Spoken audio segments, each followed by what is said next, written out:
kamishna wa ardhi msaidizi wa mkoa huu na timu yako yote, hakikisheni unaratibu uwepo wa kliniki za ardhi katika kila kata, kila wilaya, ili mwasikilize wananchi hawa na msione kila changamoto mnayopewa ni ya mazoea. Hapana, imekuja kwako kwa sababu ana jambo la kusikilizwa na litatuliwe. Naombeni sana maelekezo hayo yatekelezwe. Mheshimiwa Waziri Mkuu, mimi naendelea kukushukuru kwa hatua za mwanzo ulizochukua wakati unasikiliza changamoto hizi kwenye mikoa iliyopita. Ulipata uzoefu mkubwa na ukatoa maelekezo kwa Wizara ya Ardhi ya kuhakikisha nchi hii yote inapimwa.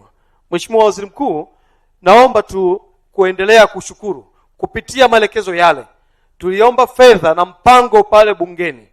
Namshukuru sana Daktari Samia Suluhu Hassan.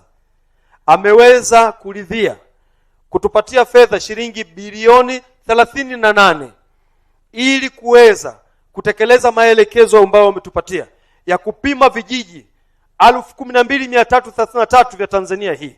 Mpaka hivi ninavyoongea, Daktari Samia Suluhu Hassan katika kipindi chake kifupi tu ameweza kupima vijiji 4873 mpaka hivi ninavyoongea, na ametupatia maelekezo ndani ya kipindi chake vijiji vyote vilivyobakia tupime.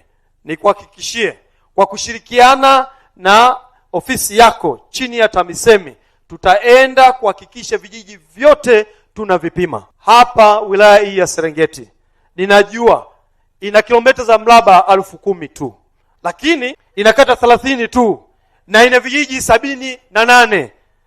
Hivyo vijiji vyote 78 vimewekwa kwenye mpango ndani ya kipindi cha miaka 5 ya Daktari Samia Suluhu Hassan tupime. Ni kuhakikishie mkurugenzi pamoja na mkuu wa wilaya tutashirikiana naye pamoja na viongozi wote wa ngazi ya TAMISEMI ili tuweze kuvipima vijiji hivyo. Kupima vijiji hivi ndiyo dawa kubwa ya kutatua changamoto ya mipaka kati ya kijiji na kijiji, lakini ni dawa kubwa ya kutatua changamoto kati ya kugombania matumizi ya ardhi ya mtu mmoja mmoja, taasisi na taasisi, serikali na wananchi. Hivi changamoto mlizozileta hapa, kijiji sijui kinagombana na kijiji chenzake, hakitakuwepo kwa sababu mipaka ile itakuwa imebainishwa na kuweka alama.